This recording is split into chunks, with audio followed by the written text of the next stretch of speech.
Doctor Usha Katare, homeopathic physician and dietitian. आज हम बात करेंगे एनीमिया के बारे में। ये कैसे होता है, इसका क्या ट्रीटमेंट है, क्या डाइट ले सकते हैं, प्रॉपर डाइट प्रॉपर न्यूट्रिशन के बावजूद भी अगर हमारे अंदर हीमोग्लोबिन की कमी है तो उसके लिए हम क्या कर सकते हैं, इन सब चीज़ों के बारे में आज हम बात करेंगे। सबसे पहले तो एनीमिया क्या होता है। हमारे ब्लड में जो आरबीसीज पाई जाती है उनके अंदर अगर हीमोग्लोबिन की कमी हो जाती है तो उसकी वजह से हमें आयरन डेफिशिएंसी एनीमिया हो जाता है।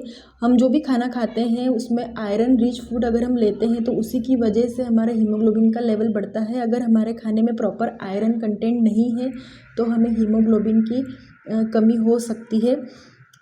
एक नॉर्मल हेल्दी फीमेल की अगर हम बात करें तो उसका हीमोग्लोबिन का लेवल 12 से 15 ग्राम पर डेसीलीटर तक होता है, और अगर एक नॉर्मल हेल्दी मेल की बात करें तो उसमें 14 से 18 तक ग्राम पर डेसीलीटर तक हीमोग्लोबिन का लेवल एकदम नॉर्मल माना जाता है। अगर इससे कम होता है, अगर फीमेल में 10 या 12 से कम होता है तो वह एनीमिक कंडीशन होती है। अगर मेल के अंदर 14 से कम या 13 से कम होता है तो वह भी एनीमिक कंडीशन के अंदर आता है। वैसे एनीमिया को 3 डिग्री में डिवाइड किया गया है, mild degree anaemia, moderate degree और सीवियर डिग्री। अगर किसी व्यक्ति को माइल्ड डिग्री एनीमिया रहता है और उसके हीमोग्लोबिन का लेवल इधर 8 से 7 के बीच में चला जाता है तो वह माइल्ड डिग्री एनीमिया होता है। उसे हम अपनी डाइट से ठीक कर सकते हैं। अगर किसी व्यक्ति के अंदर मॉडरेट डिग्री का एनीमिया होता है, मतलब उसके हीमोग्लोबिन का लेवल 7 से 6 हो जाता है या 5 भी हो सकता है, उसे भी हम अपनी डाइट से ठीक कर सकते हैं। लेकिन अगर किसी व्यक्ति के अंदर सीवियर डिग्री का एनीमिया हो जाता है तो उसे सीवियर डिग्री का एनीमिया में हीमोग्लोबिन का लेवल 4 से 5 या उससे भी कम हो सकता है।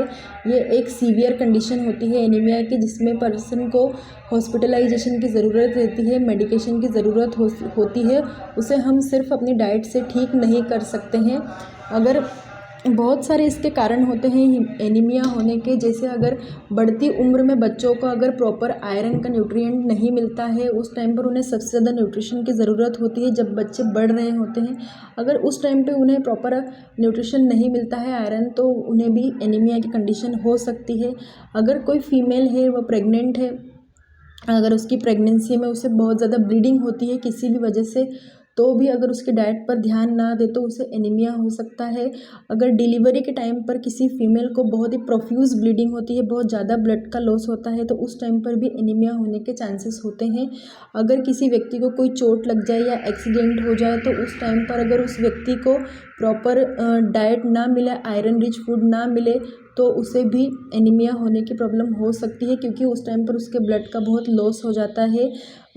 गर्ल्स में या फीमेल्स में मेंस्ट्रुअल साइकिल में, मतलब उनके पीरियड्स में अगर बहुत ज़्यादा ब्लीडिंग हो जाती है तो उस टाइम पर भी उन्हें आयरन रिच फूड देना चाहिए, जिससे कि उनके हीमोग्लोबिन का लेवल ठीक हो सके, क्योंकि उस टाइम पर भी बहुत ज़्यादा ब्लीडिंग हो जाती है कई बार। तो इसके लिए अगर हम ट्रीटमेंट की बात करें तो हम होम्योपैथी में 4 से 5 बहुत ही बेस्ट मेडिसिन है जिनके बारे में सोच सकते हैं। सबसे पहली मेडिसिन है कैलकेरिया फोस और दूसरी मेडिसिन है फेरम फोस। ये 2 मेडिसिन्स बच्चों में अगर एनीमिया हो जाए तो उस पर बहुत ही अच्छा काम करती है। अगर बच्चे दुबले पतले हैं, कमज़ोर हैं, खाने पीने पर ध्यान नहीं देते हैं, उन्हें आए दिन फीवर होने लगता है, हेडेक होने लगता है, किसी चीज़ में मन नहीं लगता है, बच्चे ठीक से खेलते भी नहीं हैं, उनकी हड्डियाँ भी दुबली पतली सी है, दूध भी पीना पसंद नहीं करते हैं, तो ऐसे बच्चों में अगर एनीमिया की कंडीशन होती है तो उन्हें कैलकेरिया फोस और फेरम फोस मेडिसिन की 3x पोटेंसी से बहुत ही अच्छे तरीके से एनीमिया ख़त्म किया जा सकता है और क्योर किया जा सकता है। इसकी लोअर पोटेंसी बहुत ही अच्छा काम करती है कैलकेरिया फोस और फेरम फोस की। अगर हम थर्ड मेडिसिन की बात करें तो मेडिसिन है ferrum met. Ferrum met medicine उन कंडीशन में बहुत ही अच्छा काम करती है अगर फीमेल में पीरियड्स में, प्रेगनेंसी में या डिलीवरी के टाइम पर अगर बहुत ही ज़्यादा ब्लड का लॉस हो जाता है, जिसकी वजह से फीमेल बहुत ही दुबली पतली कमज़ोर रहने लगती है, उसे हरदम थकावट सी होने लगती है, बहुत ही वीकनेस सी रहती है, तो ऐसी फीमेल को हम फेरम मेट मेडिसिन की 3x पोटेंसी से बहुत ही अच्छी तरीके से एनीमिया से क्योर कर सकते हैं। इसके अलावा अगर किसी व्यक्ति में चोट लग जाती है या किसी एक्सीडेंट की वजह से बहुत ज़्यादा ब्लड लॉस हो जाता है, जिसकी वजह से उसे बहुत ही एनीमिक कंडीशन बन जाती है। तो ऐसी कंडीशन में अगर हम किसी व्यक्ति को चाइना ऑफिशियलिस मेडिसिन प्रिस्क्राइब करते हैं तो उसके 200 पोटेंसी बहुत ही अच्छा काम करती है एनीमिया की कंडीशन के लिए। लास्ट मेडिसिन है नेट्रम म्यूर मेडिसिन।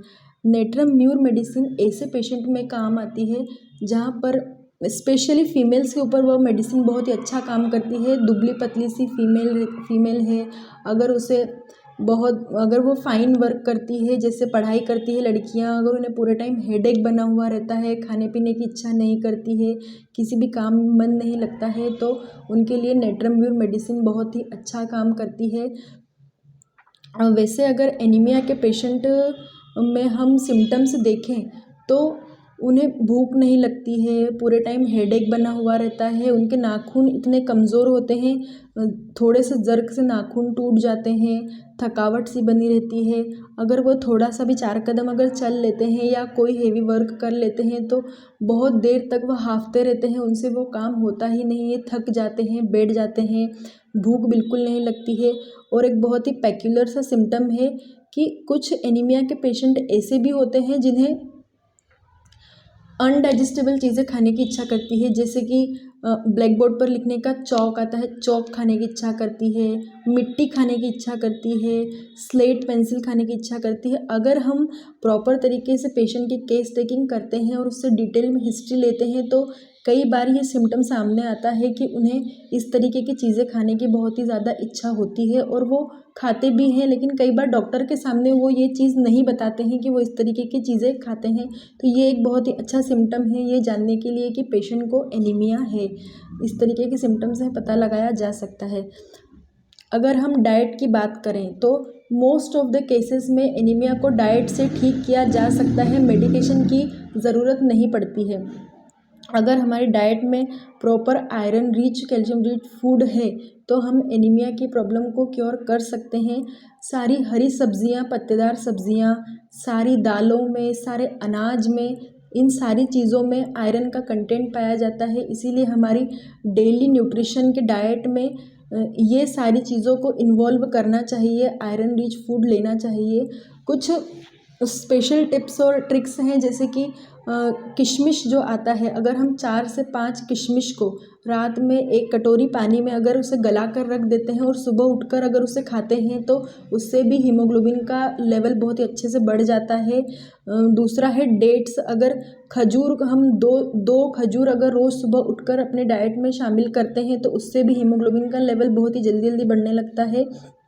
और एक तीसरी और बहुत ही इम्पोर्टेंट चीज़ है गुड़। अगर 5 से 10 ग्राम गुड़ का एक पीस अगर हम रात भर 1 गिलास पानी में भिगो कर रखते हैं और उससे अगर सुबह उठकर हम पी लेते हैं और उस गुड़ को खा लेते हैं तो उससे विदिन 1 मंथ हमारे हीमोग्लोबिन का लेवल बढ़ने लग जाता है। इन सारी चीज़ों के अलावा भी अगर कोई पेशेंट आपसे आकर बोलता है कि प्रॉपर डाइट लेने के बावजूद भी, मेडिकेशन के बावजूद भी मेरे हीमोग्लोबिन का लेवल नहीं बढ़ पा रहा है, तो ऐसी कंडीशन में पेशेंट को एडवाइस देना है कि अगर वह अपनी डाइट में विटामिन सी को इन्वॉल्व करता है। यस फ्रेंड्स, हीमोग्लोबिन का लेवल बढ़ाने में, आयरन का एब्जॉर्प्शन कराने में विटामिन सी का भी बहुत बड़ा रोल होता है। विटामिन सी जितनी भी खट्टी चीज़ें होती हैं उन सब में पाया जाता है। तो विटामिन सी हमारे ब्लड में आयरन का बहुत अच्छे से एब्जॉर्प्शन करवाता है, ये बहुत ही अच्छे से आयरन का यूटिलाइजेशन करवाने में हेल्प करता है। तो कई बार पेशेंट डाइट बहुत अच्छी लेता है, आयरन भी लेता है, लेकिन उसके बावजूद भी उसकी हीमोग्लोबिन का लेवल नहीं बढ़ पाता है। तो यही एक वजह रहती है कि वह अपनी डाइट में विटामिन का इन्वॉल्व नहीं करता है। विटामिन सी को इन्वॉल्व करना चाहिए। कुछ भी खाने पीने के बाद में उसे कुछ न कुछ खट्टी चीज़ खाना चाहिए, जैसे कि नींबू है या अमरूद है, संतरा है, आंवला है। अपने डाइट में इस तरीके की खट्टी चीज़ों को, एस्कॉर्बिक एसिड जिसे कहते हैं, यूज़ करना चाहिए। विटामिन सी को वह आयरन का बहुत ही अच्छे से एब्जॉर्प्शन करवाता है, जिससे कि हीमोग्लोबिन की प्रॉब्लम से बहुत अच्छे से निजात पाया जा सकता है। अगर आपको हमारा ये वीडियो पसंद आया हो तो हमारे चैनल को लाइक, शेयर, सब्सक्राइब करना, बेल आइकन को प्रेस करें और अपनी हेल्थ से रिलेटेड इंपॉर्टेंट इन्फॉर्मेशन पाने के लिए आप हमारे वीडियोज़ को देखते रहें। Thank you.